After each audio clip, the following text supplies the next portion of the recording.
Lend me your ear. I got something you need to hear. Turn the volume up so it's loud and clear. A podcast where we talk about politics and culture, unscripted, no limits. Like a 504 soldier, we're not pretenders, ain't no agendas. Our only plan is to keep it 100 and do it for the fam. Yeah. What up, what up, what up? What's going on? I'm 6 Mil, keeping it trill. It's your boy KG. Welcome to episode 36 of For the Fam podcast. I'm at a loss. Oh, so it's funny you say that. We got Celtic Shaq. We got Marcus Smart. You know what? Let's go with Rasheed Wallace. Rasheed Wallace. I'll take rah because I'm like, who in the hell can he pick at 36? Paul Silas. Okay, in the that's 80s. a good one. That's a good one. Or Kevon Looney. He wore it briefly. Let's stick with Rasheed Wallace. Eton Thomas. Let's stick with Rasheed Wallace. Yes, hey, bro, this list I'm looking at is terrible. Crazy some of the people that have worn 36.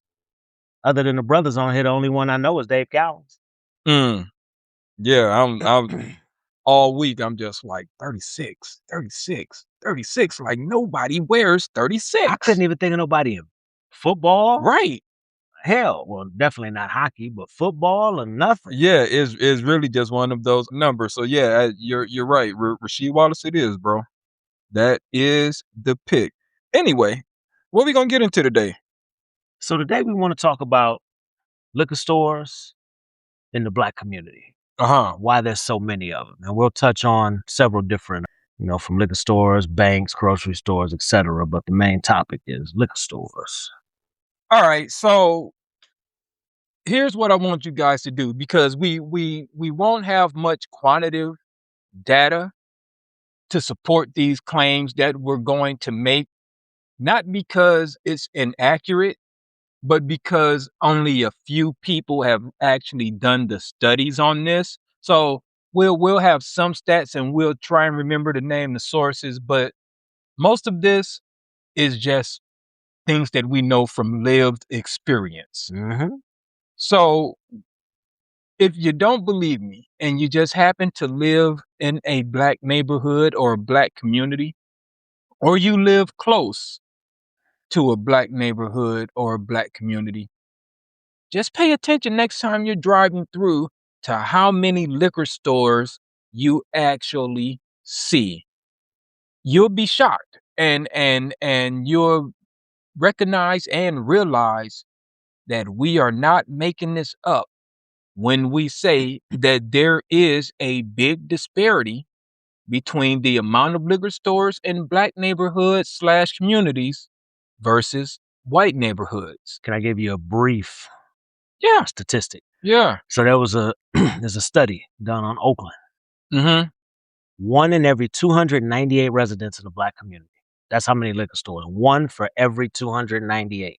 Now, we know how big Oakland is. You think about that.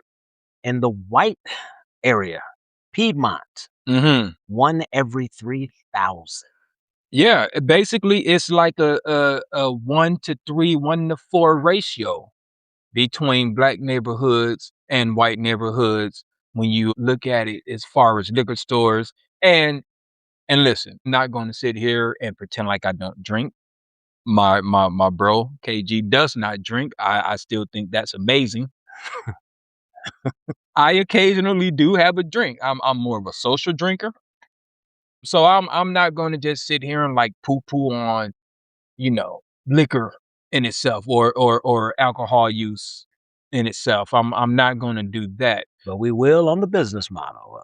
Well, yeah, I mean, because the easy access and listen, we're not going to claim that anyone is forcing someone else to take a drink. We're not making that claim at all, but the easy access definitely contributes to the deviancy or delinquency, if you will, of the Black community. There and just like to get personal, where we grew up, there were liquor stores smack dab in the middle of the neighborhood. I mean, like within walking distance. We had friends who lived either next door to the liquor store, across the street from the liquor store, down the block from the liquor store. I mean, it was right there, smack dab in the middle of the hood. So for those that are listening, imagine wherever you live right now. Imagine your street, one block. Take 4 houses out in the middle of the block and leave that as an empty lot. And imagine a liquor store with a parking lot. Yep. Sitting in the middle of your block. Yep. And then we had that. We had that. And if you went down the street about a mile or so, you ran into another liquor store. Mm-hmm. If you went the other direction about a mile, you'd run into another liquor store. Or a corner store that sells sells beer. Correct. And I wish I was making this up, but really I'm not. Right. And we knew a couple of on Sundays for those that didn't want to drive out to State Line. There was some people in the neighborhood selling cold beer, bootlegging. Yeah. Yeah, and the main point I think that we want you guys to take from this discussion is, if you live in a predominantly white neighborhood, you have to drive to the liquor store. There is no walking to the liquor store when you live in a white neighborhood. You literally have to get in your vehicle and drive, as opposed to being in a black neighborhood where it's just easy access. And think about it like this. If you think that it's not an issue, let's say you got a hankering for some ice cream in the middle of the night. If you got some in the freezer, you're probably going to go eat that ice cream, as opposed to if you got to get in your vehicle and drive to get that ice cream. You're probably going to go, yeah, I didn't need it anyway. Even if it's only a half mile away. Like, nah, I'm cool. Exactly. And that's the issue, is the excuse me, let me get a sip of water. Go ahead, my brother. And the crazy thing is that studies done at Duke show that white Americans consume way more alcohol. Correct. Than black Americans. Correct. So for me, when I saw that, I immediately thought to myself, I thought back to when Double Deuces got real popular. Yeah. Think about how many people that we knew personally would buy 3 or 4 of them a day. Mm-hmm. Just a constant into the in and out. Mm-hmm. It's designed to keep you coming back. Mm-hmm. Without a doubt. And I'm glad you touched on the fact that the alcohol consumption for black people isn't higher, because that's also what someone would probably look at this and say, well, because they drink more. Absolutely not true. And again, this is not about alcohol consumption in that way. I mean, because everyone drinks. White people, black people, Asians, Hispanics, everyone drinks. So this what in the world? This is not about alcohol consumption as it relates to a matter of race. This is about the easy access of the alcohol, and like I said, how it can just lead to domestic violence, things of that nature, fights, guns, which the easy access to guns is also an issue.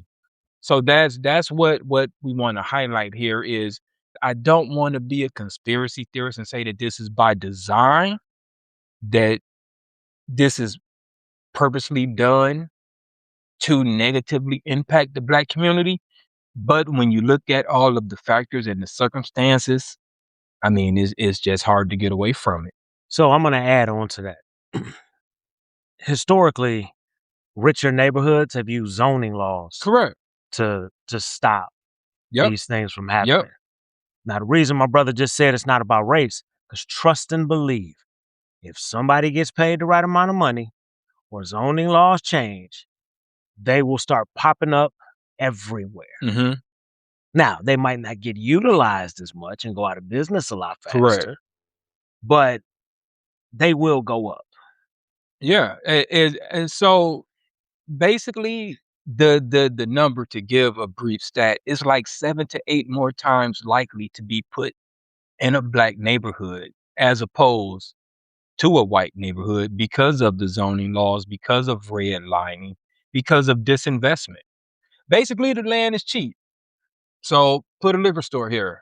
And they're not concerned about property value, because the reason they do the zoning laws in the richer communities is to observe this so-called, well, this is a Christian community, so we don't want a bunch of alcohol. It's the same reason zoning laws keep out strip clubs and adult For sure. stores and For things of sure. that For nature. sure. We don't want this in our community. Correct. Yes. Even though we probably consume more of this than anyone else.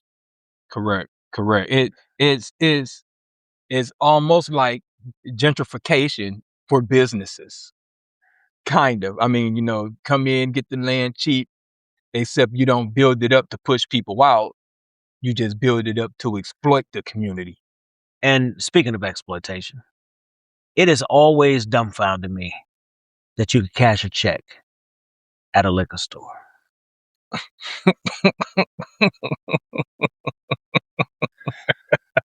So I work I'll just use what my father worked for almost 40 years, light and gas company. Mm-hmm. This was before direct deposit. Mhm. Pops I've deposited a check for him at the bank before. I couldn't imagine with the type of money he was making at that time, walking into a L Mm-hmm. and cashing. Mm-hmm. Like, that's dumbfounding to me. Because the first thing I would say now, especially as an adult, what are you doing? Right. You about to walk out with all that money in your hand? Right. No. You know what you're gonna do? You're gonna spend about 100 of it. Get you a bottle, get you a couple cases of beer, get you a couple packs of cigarettes when he smoked a lot. It's designed to exploit. It is. Walk into a rich community, especially here, Carmel, Fishers, and talking about, I need to cash this check. They'll laugh your ass up out of there. Yeah. Yeah. Yeah. And I mean, this is maybe something we can get into with Jeremy if we ever talk to him about banking and like how they basically discriminated as far as giving people bank accounts, savings accounts, checking accounts. Something else I wanted to touch on with this, which is absolutely crazy to me. Now, when you talk about all of the information that we've presented thus far, 3 to 4 times more liquor stores in black neighborhoods versus white neighborhoods.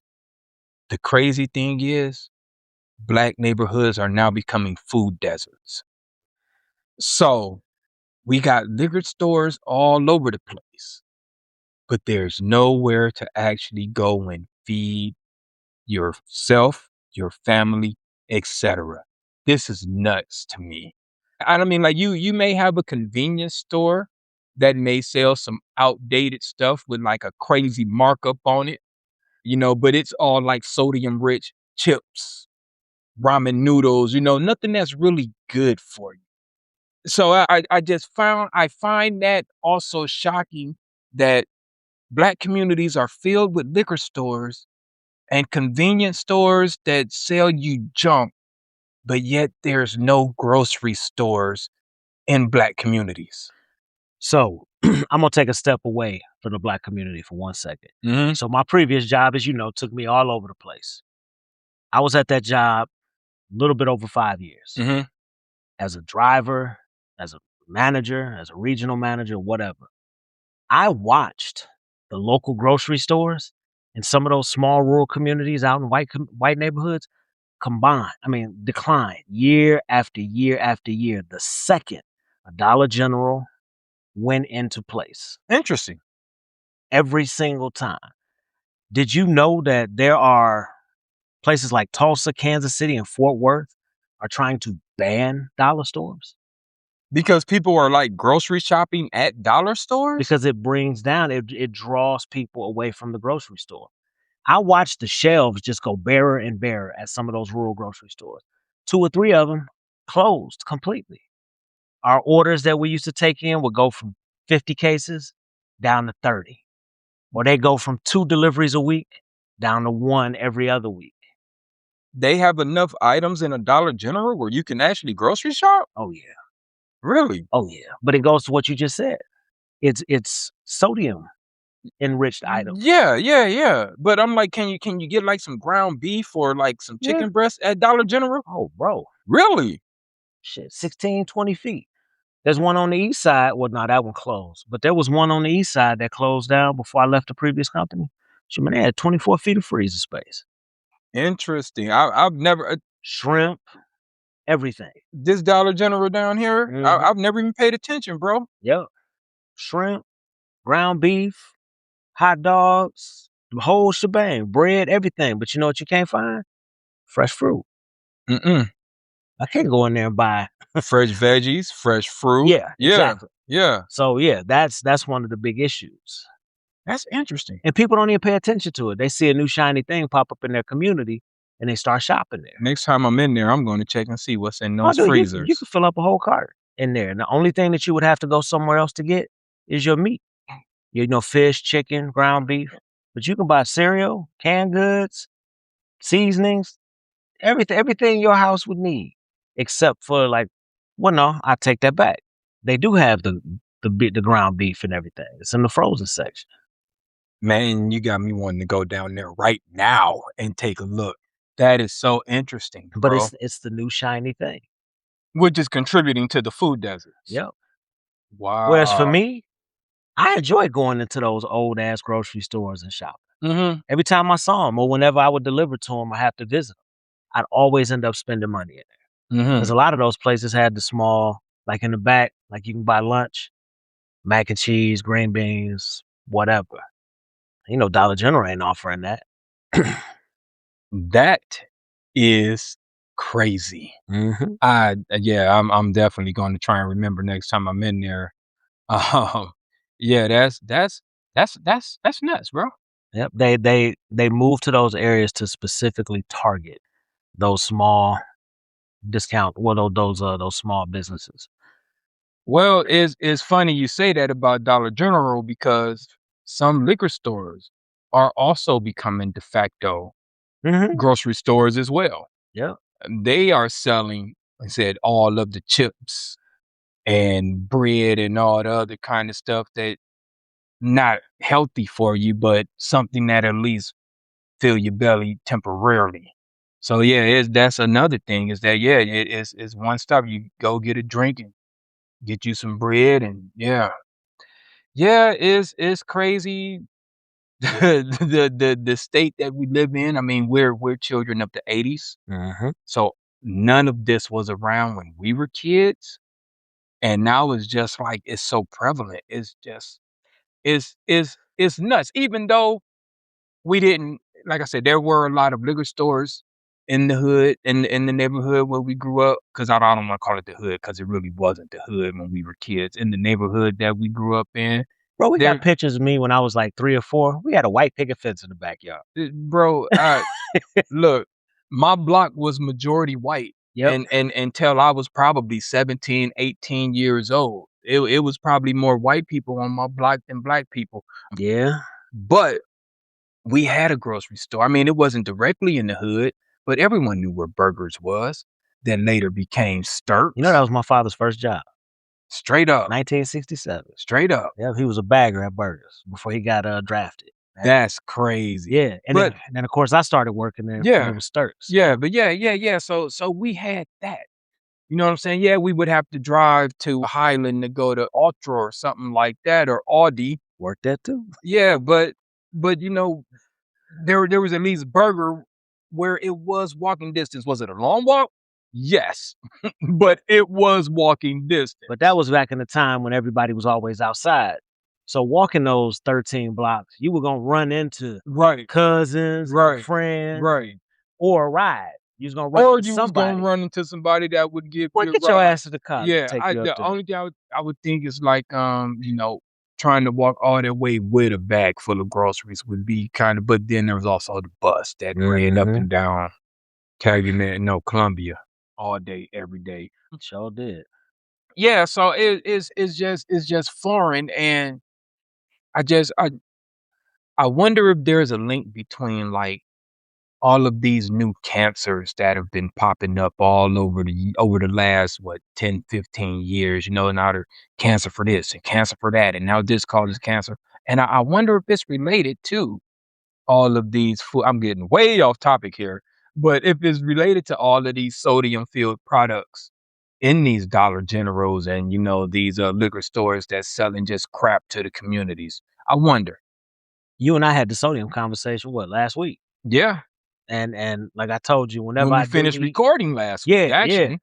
because whenever I do, which is very rare, have ramen at home, I don't even use the package anymore. I use a little bit of unsalted butter, a little bit of pepper. Mm-hmm. That's it. Because, man, at this age, man, my ankles will swell up like crazy Oh with all that man, damn the high sodium. blood pressure, all of that. So, anything else you want to add to this discussion about black liquor stores or liquor stores in the black community? Nah, I think we good on that. All right, cool. We're going to transition right into our current events. You got a current event you want to get into, my brother? Man, I got two, All right, cool. but I'll make them quick. So I want to add more to the comedy of last week in the reflective pool. So I did a little more research because I felt like I thought I knew about one thing that I mentioned, and I'm like, okay, I said that wrong. I didn't know that. Mm-hmm. So there were cracks in the granite that helped the water leak out, et cetera, et cetera. Mm-hmm. When you seal the pool, as you said, there's a reason it was the color it was. Right. When you seal the pool and basically heat it up with the sun and fresh water, not the same water, Mm-hmm. fresh water, that is what causes the algae. Mm. Now, that's not the funny part. So you telling me somebody leaned over in the pool for 350 feet, like leaned over, because that's exactly what you'd have to do, or you had to be on a scooter, on a skateboard. I was thinking a wetsuit and you're underwater. Right. And it's between 1 and 3 feet deep. Mm-hmm. And they took a box cutter for 350 feet and damaged puncture-proof material. Correct. It makes no sense. But what's funny about that, a week prior, he was bragging about how indestructible the material was. He was saying you couldn't cut it. So now someone took a box cutter and cut it. Bro, which is it? For 300. And then and I'm really glad people here in Indianapolis chimed in on it. And I'm going to check and see if they took it down. WTHR posted that video that they've been posting, that zoom in of that guy like reaching in the water. And they're saying he was the guy that cut it. Mm-hmm. Man, them comments ripped WTHR parts like, quit posting this fake ass shit. Oh, it was an AI generated video? No. But that's not the reason that the pool is peeling. Mm. But they're chiming right into it like, oh, they're putting this out, that this is the guy that did it. So they're sharing the video. Man, people ate them up in the damn comments. Well, what was it, 6 people who got arrested? I think so. All of them are going to walk. Yeah. You can't tell me that there is video footage of these people actually vandalizing the pool. Or, judging by what fascists have done for hundreds and hundreds of years, those 6 people probably got $500 in their hand. After being handcuffed and taken somewhere, they probably were sent on home. Interesting. Kind of like the guy from Butler.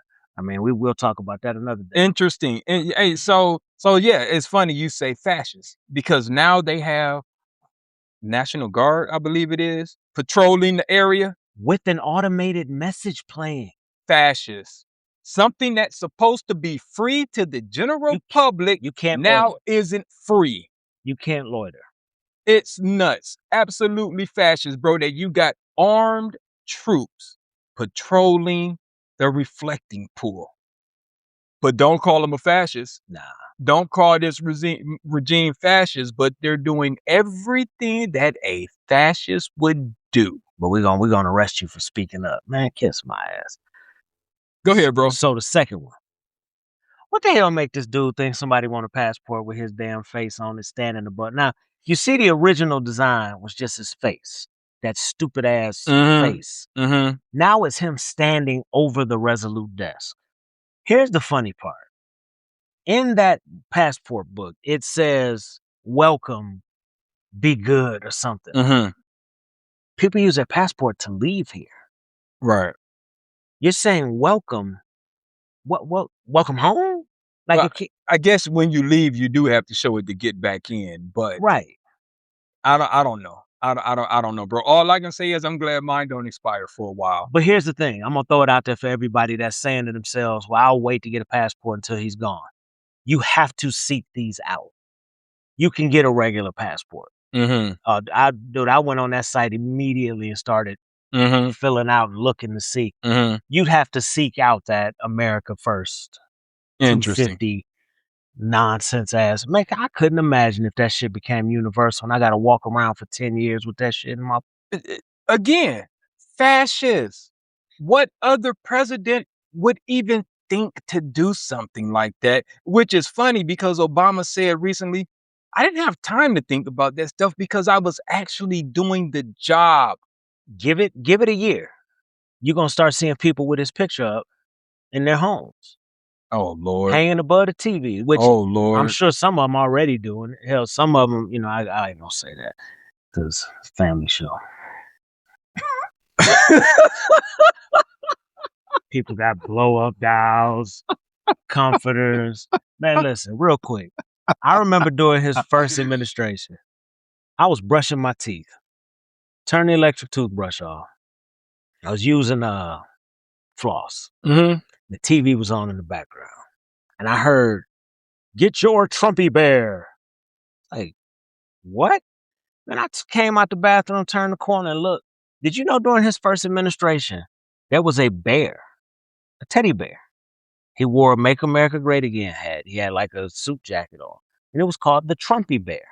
Never heard of it. $30. Interesting. Dude, they had dudes on motorcycles with it strapped to the back.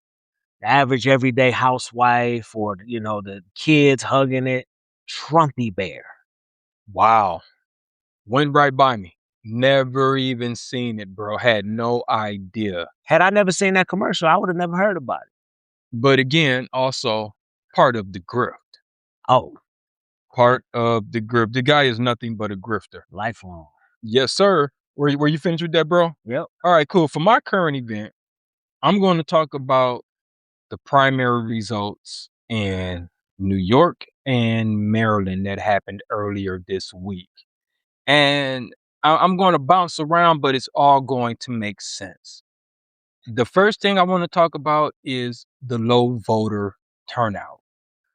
Listen to me. The only way guys like Trump win is because we don't participate. We have to participate, y'all. The only reason why they're trying to make it harder to vote is because they realize if everyone votes, they lose. Every Their turn. policies are crazy unpopular. All right. Yes, it seems like there's a lot of MAGA. Really, there isn't. They're a small majority. They're just loud and they get all of the attention because the squeaky wheel gets the grease. That's it. It's a small portion, a small faction of these guys. But when we don't vote, we make it easy for these guys to retain power or slide in and remove someone from office who probably wouldn't be as bad as these guys. So, to talk about the Mamdani 3 that won in New York, I'm seeing a lot of, who cares what the Republicans think? I'm seeing a lot of Democrats like, this is horrible for the Democrat Party. What is a democratic socialist? This is bad for the brand. Shut the hell up. Shut up. This is what people want. Quit trying to be Republican light because that's what a lot of you Democrats sound like. You're Republican light. People want radical change. They want somebody who's going to say, we're putting all of them in jail if we get the opportunity because they deserve to be there. I don't want to hear anything about weaponizing government when this guy has done nothing but weaponize government in his second term. I don't want to hear it. Don't be afraid to say the thing, okay? Say you're going after these guys. Say it. Say it. Stand up on it. Say that you want Supreme Court justice reform or Supreme Court reform. Say it because we need it. This Supreme Court is corrupt. Say the thing. Say you're going to hold people accountable. Say you want to tax the billionaire class. Say it. Say it all. Quit running from your shadows. Quit. Listen, listen, listen, listen. You're never going to convince those hardcore Republicans to vote Democrat. You're not. Forget about them. Quit trying to cater to them. Stop worrying about being too radical. You can't be more radical than Trump. He says the most idiotic shit, and everyone tries to make sense of it for knowing that it's bullshit. And then they try and make sense of it. Stop being afraid to say the thing. Say it. Everything that you think is radical is actually what the people want. And if not, the three Mondani candidates would not have been elected this week. Say the damn thing. Stop being scared. All right. This is why people stay home and you don't energize your base, because too many of you are tiptoeing around the real issues. Talk about it. This is what people want. Stand up on it. Stand 10 toes down. Stop being little girls. Stop trying to be what's the word I'm looking for? Stop trying to use that same decorum argument. That's out the window. Trump done punted all of that stuff to the moon. Forget about decorum. Say the thing, y'all. All right. I know I got kind of emotional there, but I'm sick of it. I'm gonna add one thing to it. And this is based on a true social post he made overnight. Well, somebody made, because he didn't write this shit. Socialism is not communism at all. So for those that were raised to believe it was, like you and I, it is not. They are two different things. And here we are again in 2026. People are saying they're electing communists. What happened in the 40s and 50s? Same thing. When George Wallace running his they mouth, started labeling people communists. They were arresting politicians for being people lost their livelihoods being labeled a communist. That part, the labels. And here he is again. There's another label that gets stamped a lot around the world this time that can ruin somebody's life. And I put that in the same category. Labeling somebody anti-something when they're not. It's the same fucking thing.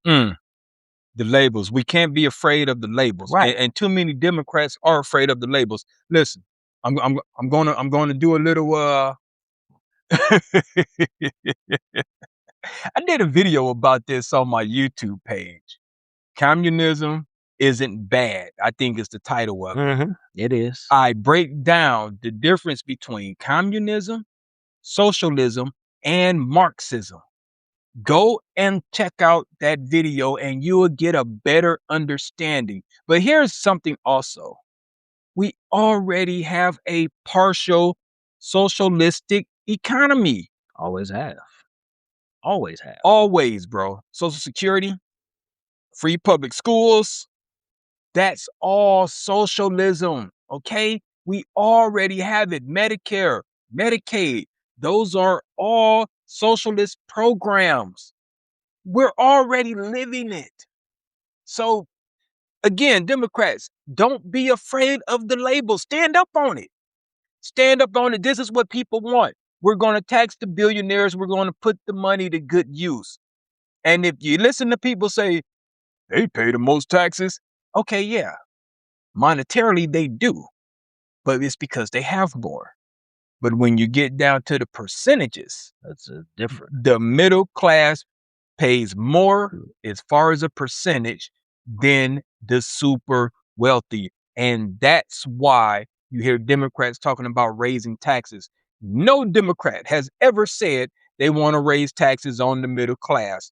Whenever you hear these guys talk about increasing taxes, it's always for the billionaire class. And trust me, the whole, this is going to trickle down to you. No, it's not. No, if it does, then you know exactly where that billionaire stands. No, it's not. Something else I want to talk about real quick. Gosh, I'm all over the place today. This went under the radar. Maybe a month ago, 2 months ago. when the Supreme Court ruled that Trump's tariffs were illegal? Mm-hmm. Who got the refund from that? I don't know if they've ever said it publicly, but you know, with The people, the corporations oh got well, the yeah. refunds. Oh, I'm Yeah, sorry. yeah, yeah, yeah, yeah. The consumers Yeah. did not get the refunds Nah. from Trump's illegal tariffs. Nah. The corporations got refunded their money from the tariffs. Mm-hmm. After they already collected it from us. After they've already collected it from us, because the majority of them did nothing but pass that tax on to the consumer. So again, we pay and the billionaires got richer. I'm just saying they need to pay more in taxes. That's all I got on that, brother. My bad. No, it's all good. That you it? Yeah. Oh, okay. I thought maybe you wanted to add something to that. Mm-mm. All right, cool. All right, y'all. Now that I'm done venting and hyperventilating, I probably should move into our rant about a random topic, my favorite subject. My brother, you got a word? Mm-hmm. All right. Well, I'm gonna let you go. I need to calm down because I'm probably going to get emotional again when I do my word. So I had two things I wanted to rant about. One made no sense. The other one did. But something came up a couple hours ago, and I was like, that's what I'm gonna talk about. So I want to talk about parenting. Mm. You've been doing this right at 30 years. Mm-hmm. Me about 28 and a half years. I'm a divorced man. You are not. Mm-hmm. I have never, and when I say never, I have never put anyone or anything above my children. Mm-mm. Ever. And there is not a person in my circle, there's not a person who knows me that can say, oh yeah, there were times when this happened and that happened. Never happened. Mm-hmm. If my children were with my ex-wife and I had a date, I'm about to get into something for the evening, and something changed, guess what? I'm not getting into anything that evening. Correct. It's over with. Correct. It's done. I don't want to hear that bullshit. I need to live my life. I need to do this. Well, you shouldn't have had children. Mm. And don't give me that it's your turn, it's my turn nonsense. I'm going to use an example. Kids were with the ex-wife all week. Matter of fact, Thursday, Friday, Saturday, half of Sunday. Mm-hmm. Summertime. Mm-hmm. This is a pass. Pass. Okay. Kids get dropped off. I think I was in the backyard cutting the grass. Mm-hmm. She came around, turned off the lawnmower. I completely forgot. I'm going to come back and to take her to a birthday party tomorrow I forgot about. Mm-hmm. Did I say, well, shit, you done had the kids for 4 days. Right. It's my time. Right. What time you want her to be ready? Correct. What time you want her to be ready? Yeah. Because I'm trying not to cuss. So I'm going to be a punk and say you can't have that extra 3 or 4 hours with her to take her to her friend's birthday party. Right. Because I want to have her with me when, let's be real, she's probably going to be in her room. Right. Or across the street playing with a friend. I'm not even going to be spending that time with her. Most of the time, it's about just punishing the other. It's about punishing the other person. Correct. And I'm gonna say one last thing. No money being given from either side is an invitation to keep that parent from seeing that child. Tell that to the courts. But no. I'm saying when the court does not designate. Because look, man, listen. When we went in that court, when we had our divorce, we wrote our own decree. Mm-hmm. We got it notarized together. Mm-hmm. And we told, my exact words, Your Honor, no disrespect to your court, but no state law is going to tell either one of us when we can and can't see our children. Those were my exact words to the judge. Mm-hmm. And the judge smiled and said, I can appreciate and respect that. Just understand that if this paper, if either of you start to violate this paper, we're going to have to step in to make sure that those children are okay. Yeah. Also respect it. But the whole thing was brought up. Stop. The my turn parents piss me off. I hear you. Do your damn job. You both had the children. Do your damn job. I hear you. The unrelated but kind of related. I've never understood the whole "I'm going to take you to jail for not paying child support" thing. That never made sense to me, because if I'm in jail, then I'm really not paying child support.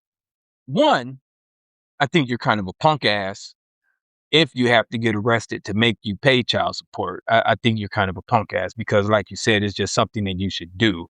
But second, I don't get how arresting someone is going to help them make child support payments. Those things seem contrary to me. And at the end of the day, a lot of this stuff happens with the parents. And look, it doesn't just happen to men. It happens to women as well, depending on where you are and depending on the situation. Half of the time, those children are like 2 and 3 years old. They don't know what type of money is being exchanged. Right. All they give a damn about is mommy or daddy. I just want to be with mommy or daddy. Right. No, I get it. I get it. You finished with that, bro? Yeah. So, for my work, I want to talk about Cohen Wiley. I'm going to try and contain myself. For those who don't know, oh, Lord have mercy, this was 2 weeks ago, if I'm not mistaken, or getting close to 2 weeks. A woman allegedly, I want to emphasize allegedly, was stealing some Pampers for her 1-year-old son in Mississippi, Sanatobia, Mississippi, to be exact. Why do I say allegedly? Because Walmart did not accuse her of stealing. Someone else did. Walmart didn't detain her. Walmart security didn't take her in the back room and called the police. Someone else called the police on this woman and accused her of stealing diapers. As messed up as that sounds in itself, when the police arrived on the scene, multiple police, they started shooting at the vehicle containing the woman and her 1-year-old son. They shot and killed a 1-year-old child. Let that sink in. A 1-year-old child, a baby, was killed. Whether the mom was stealing the Pampers or not is pretty irrelevant at this point. A 1-year-old baby was killed, struck down by gunfire by a fucking police. Make that make sense in any universe. I don't care what side of the aisle you stand on. A kid. I'm sorry, y'all. No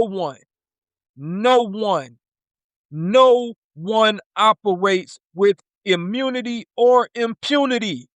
It makes no sense. He should be taken to jail immediately.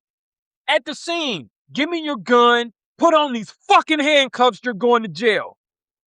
No gun was found in the car. They try and claim that the woman was driving towards them, yet you have no injuries. You didn't get struck. You can get out the fucking way.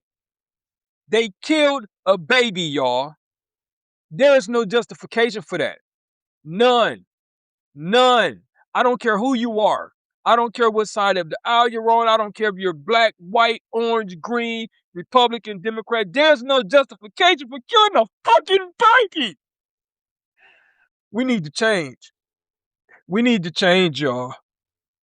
If this doesn't touch your heart, then you are just a heartless son of a bitch. Heaven help us all. That's my word. All right, y'all. We're going to move into our 5 on the black hand side movie review. And the movie we chose this week is sort of a sequel to the movie we did last week, Uptown Saturday Night. This movie came out the following year, called Let's Do It Again. And again, this is a Bill Cosby, Sidney Poitier movie. There are some recognizable faces from Uptown Saturday Night. Zenobia is actually, who's Lee Chamberlain. That's her real name. Yep. She's actually Sidney Poitier's wife in this movie.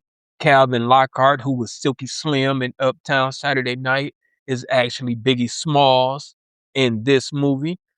Were there any other carryovers, bro? Not that I can think of. Okay, cool. But yeah, this is what, 1975. 75, yeah. We got James Amos in this movie.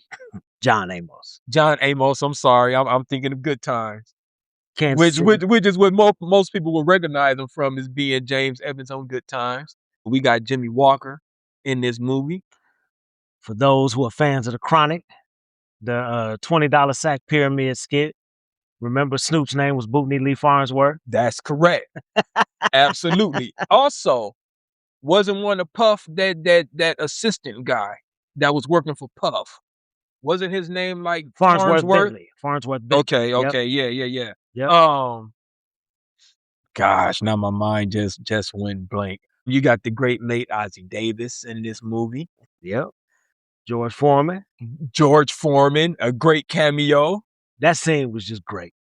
Bill Cosby like, oh yeah, I'm about to fight. He was like, let me just tell you something. I love you. And I hugged him. And a quick cameo. Hold on. By the incomparable Jane Kennedy. Yes, sir. And they knew it, we knew it, and everyone watching knew it. It's funny because I haven't seen this movie in forever. Yeah. So rewatching it today, when I saw her, I was like, oh, I forgot she was in this. Yes. Yeah. Yeah. Just beauty personified. That growing up, she was, her and Pam Grier were it.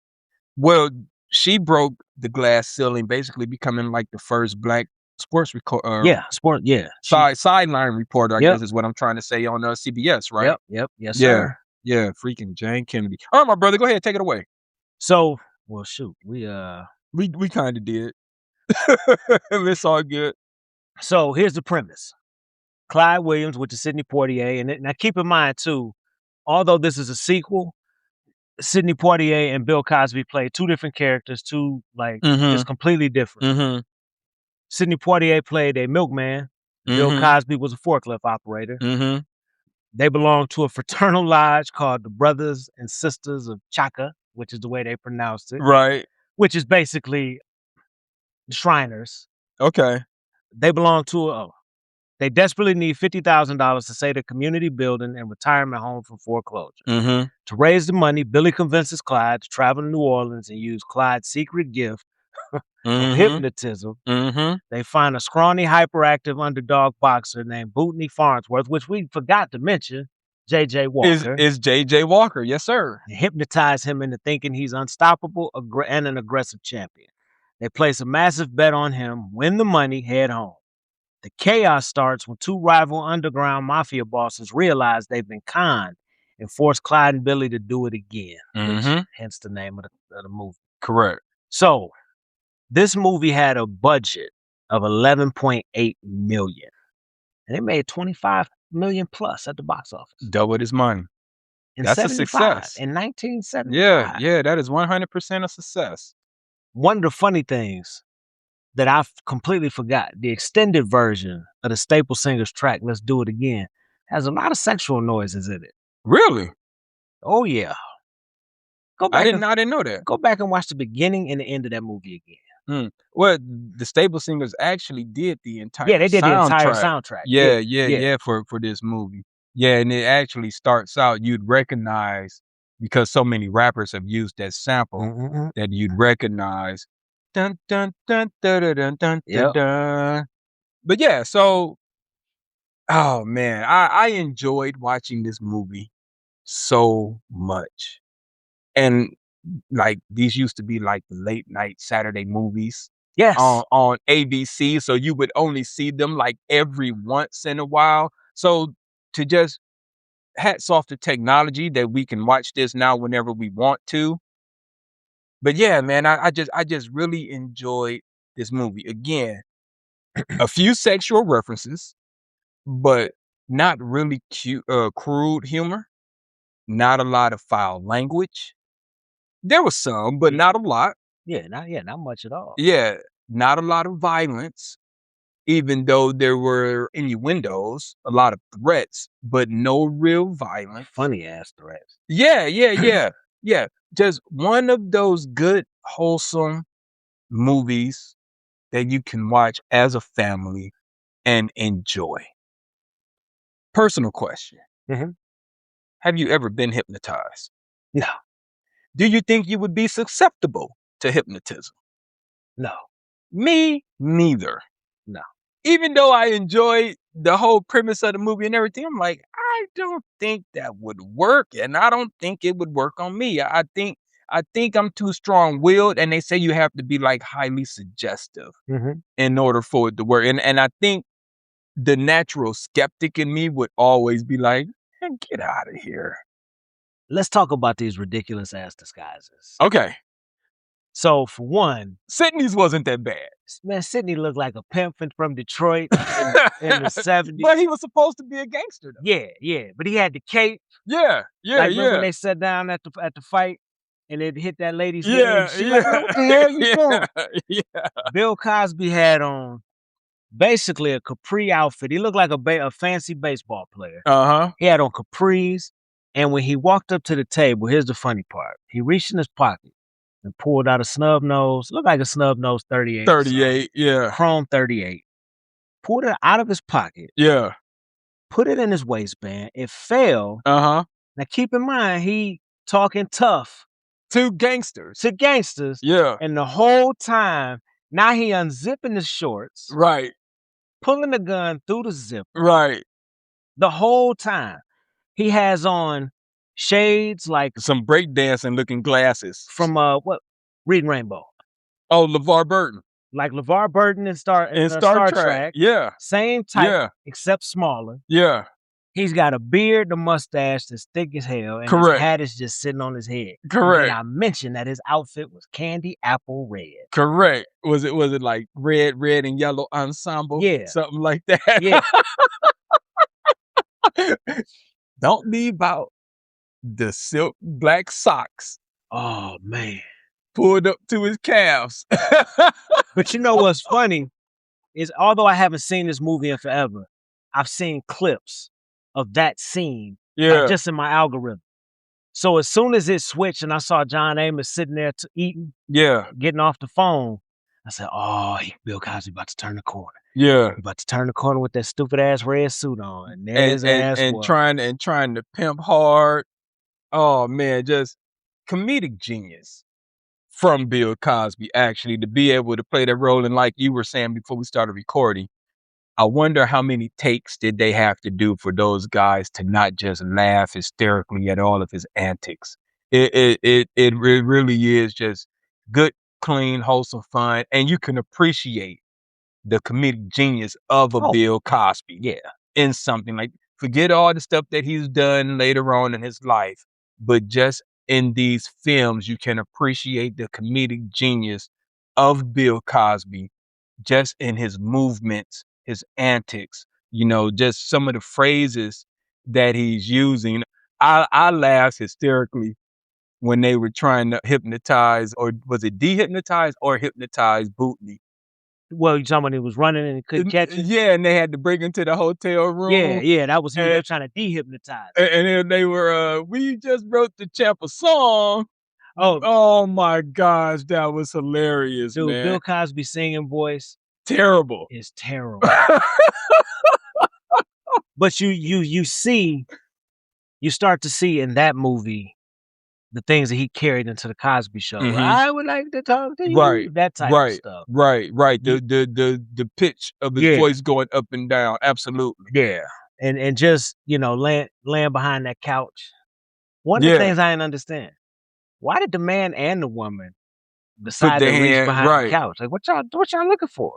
Why didn't the woman immediately panic when she felt his face and beard? She was just like, oh, whatever. Somebody behind the couch. I don't care. Right.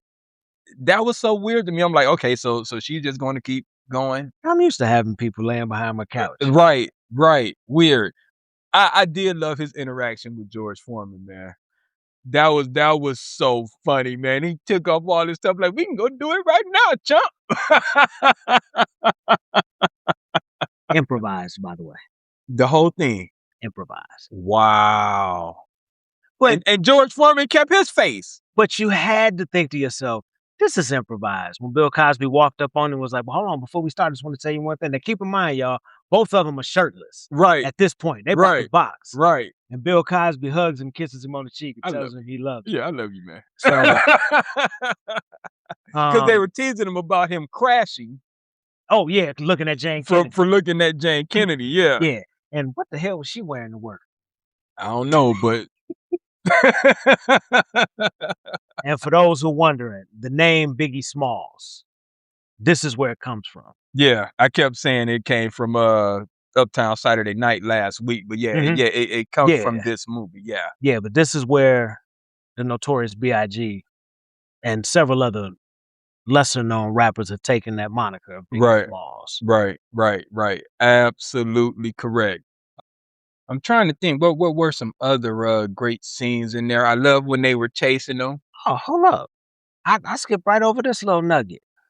You mentioned Farnsworth Bentley. He did take his name directly from that. Yeah. I wasn't aware that was the inspiration from it. Yeah. Puffy's homeboy. Yeah, without a doubt. Yeah, I didn't realize that. Yeah, okay. I love when they were chasing them. And my man Scatter from Superfly, Julius, what's his real name? I'm sorry. I just saw his name. Julius Harris. Yep. Who was Scatter on Superfly. Bubble Top. Yeah. I love when they were chasing him through those people's house and he tried to reach back and grab their foot.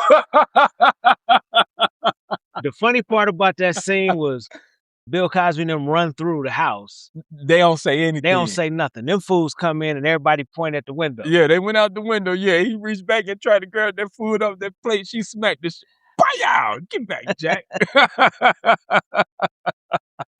That was a great scene. I love that. I love humanizing the gangsters to the point where you're like, man, I'm about to give me something to eat.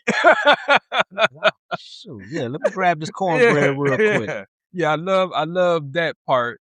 I also love when he talking smack to him when the police is standing there.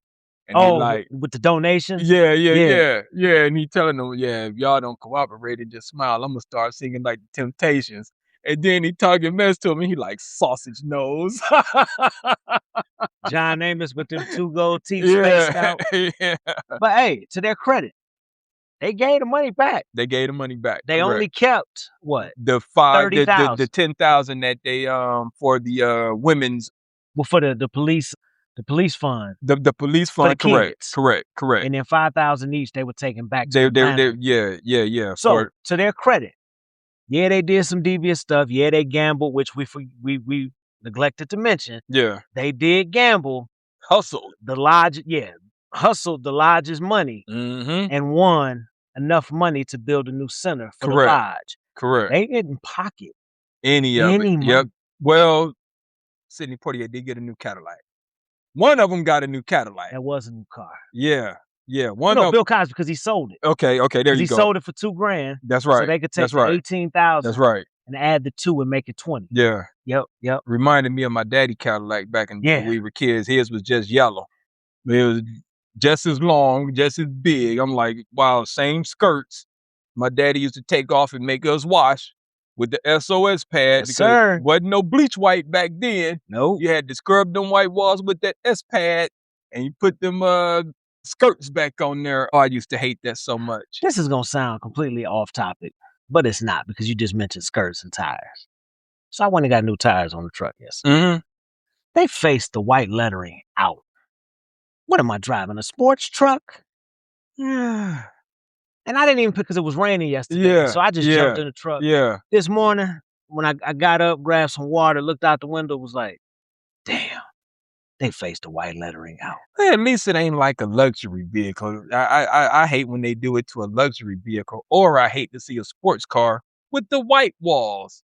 What are you doing? Yeah, if it's a sports car, the white lettering it looks good when you roll it down the highway. Yeah. Anything else you want to talk about this movie, bro? Other than the fact that people should just go give it a watch. I got one more thing for a little known 90s rap fact. Camp Low. Mhm. Their first 2 albums were named Uptown Saturday Night and Let's Do It Again. Straight up. That's pretty, interesting. I didn't catch that. Neither did I, and I've listened to both of those albums a bunch of times Oh, wow. growing up. Okay, Never cool. even paid attention. Cool. So you wanna go ahead and rate this thing, man? Yeah, It's a classic. it is. I'm sorry. It is a classic. Like I was saying earlier, just good, clean, wholesome family fun. It you can watch this movie repeatedly and the jokes just remain funny. It's just a really enjoyable movie to watch. Like I said, I was watching this and I like was saying to myself, I really am enjoying this movie, even though I've seen it probably 20 times. You know, As you mentioned with the language. Personally, other than when they were sitting at the restaurant and Zenobia was like, "What are y'all doing? Yeah, Keep your voice down." yeah, Bill Cosby and his yeah. wife were saying some crazy Denise stuff. Nichols, which we Denise didn't Nichols, yeah. mention earlier. Sorry. Shout out to Denise Nichols. Other than that, John Amos used the word that is Yeah. not, twice. College. Yeah, he was Yeah. talking about his college homies. Yeah. But he only used the word twice in like a 20-second span, and that's it. I don't remember any other cursing in the No, movie no. And you know what's crazy is he would probably get canceled today for saying that. Even though the context of it Isn't and the reason he was saying it. yes. It isn't. Whatever. I try and stay away from that because I don't want to be the type of person to tell people what they should or shouldn't be upset about. But with that being said, times are different. Yep. I'll just leave it at that. All right, yeah. So Uptown Saturday Night, classic. Let's Do It Again, classic. Yes, sir. Piece of the Action, I don't want to review. I just it's boring, bro. So what's funny with that is I've seen it, but I can't tell you, I don't remember anything about it. Exactly. Yeah, I don't remember anything about that. Yeah. 2 out of 3 ain't bad. That's a pretty good percent. But yeah, I don't want to review Piece of the Action. I don't want to rewatch it. I say I as I recollect, I think it was just pretty boring. So no to Piece of the Action, but yes, Uptown Saturday Night, Let's Do It Again, classics. Go give them a watch. You will enjoy them. As I was saying last week, just re-release these today. Digitize them, make them HD, re-release them today. And I think these movies will make over $100 million, both of them. If they re-release, don't change a thing except upgrading the picture quality. But just throw them on Netflix. Yeah. Make them available for people to just go watch. Yeah. People are going to enjoy. One, people our age and older. Oh man. For the nostalgia, but then for a younger audience to go, oh wow, this is really cool. And to let them see that they didn't start this gangster shit. I can imagine my pops, who only seems to watch sports and news nowadays, will be like, "Oh yeah, I watched that. I ain't seen this movie." Man, my pops wasn't known for. Like, the more I think about it, like all he did was watch sports when we were coming up. Now that I'm sitting there thinking about it, I'm like, I've never heard my pops be like, "Let me go in here and watch this movie real quick." Which is completely opposite from my pops, because he never watched sports. Ever. Ever, bro. Look, I think my pops was just anti-television, period. If we were watching cartoons, he'd be like, that's silly, turn it off. If we were watching sport, when the Bulls were in their dynasty, he would know, because who didn't watch the Bulls? Oh man, we was all on it. But yeah, he would watch the Bulls when they were in their dynasty. He always talked about how cool Phil Jackson was to be a white man, all that kind of stuff. But other than that, my pops was not a sports guy. He was not a television guy. The news, or he's watching something like Reverend Clay Evans. And I know you know who I'm talking Absolutely, about.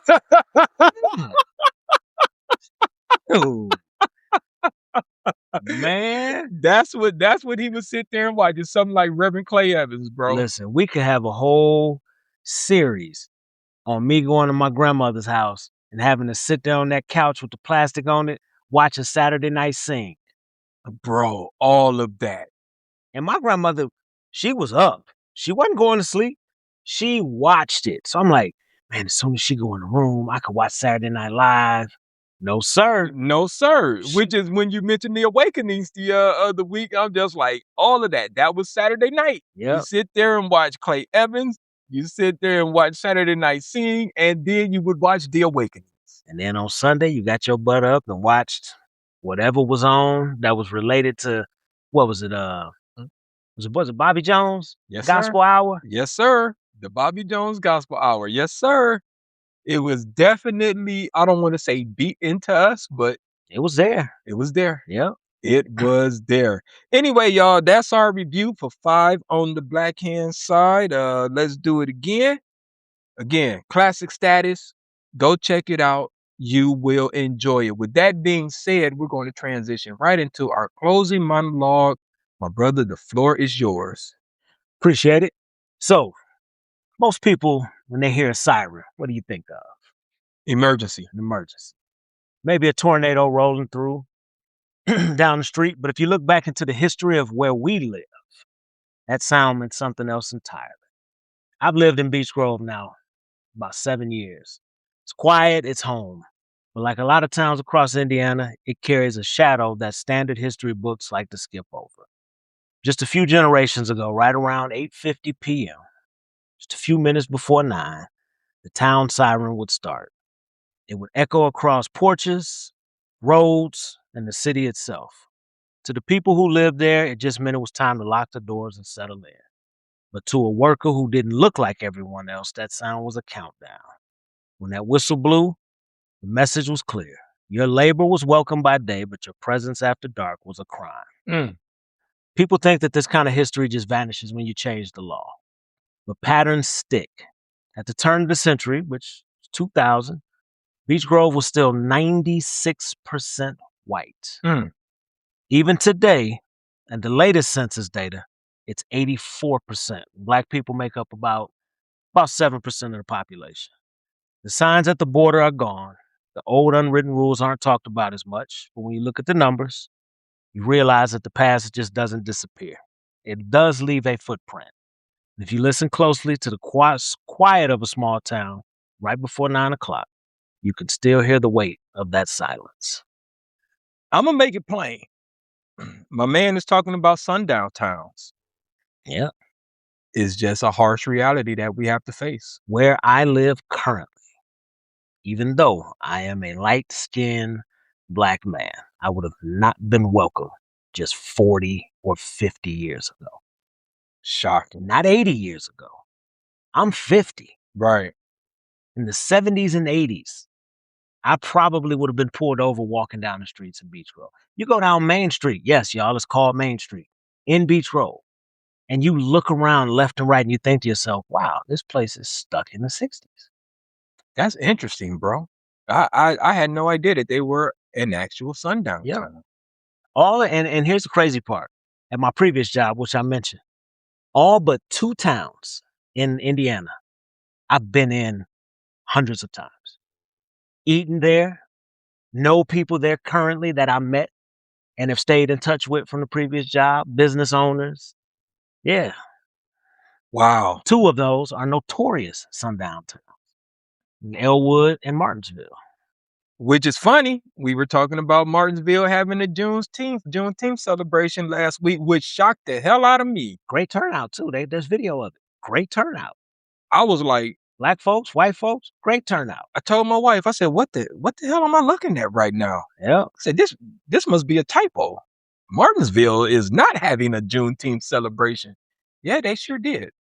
Yeah. Hey, Packed. hats off to them for showing progression. Mm-hmm. All right, y'all. That concludes this episode of For the Fam podcast, episode 36, the Rasheed Wallace episode. Time for my homework assignments. If you are new here, thanks for tuning in. Share this with 2 friends. If you're a returning listener, thanks for tuning in. Share this with 2 friends. You can find us on every major streaming platform, including YouTube, audio only. You have no reason not to rock with us. Well, you do, but still, you have no reason not to rock with us. We give you a little bit of everything. We give you It's some not a humor. legit reason. It's not a legit reason. We give you humor. We give you emotions. We give you tears. We give you everything. So what do you like? We there. And if you don't like it, leave a comment so we can see what you do like. So we can see what you do like. All right, man. I'm gonna leave it there for now. Anything you want to add to that, brother? Mm-mm. All right, y'all. Thanks for tuning in, and we'll holler at y'all next time. Peace.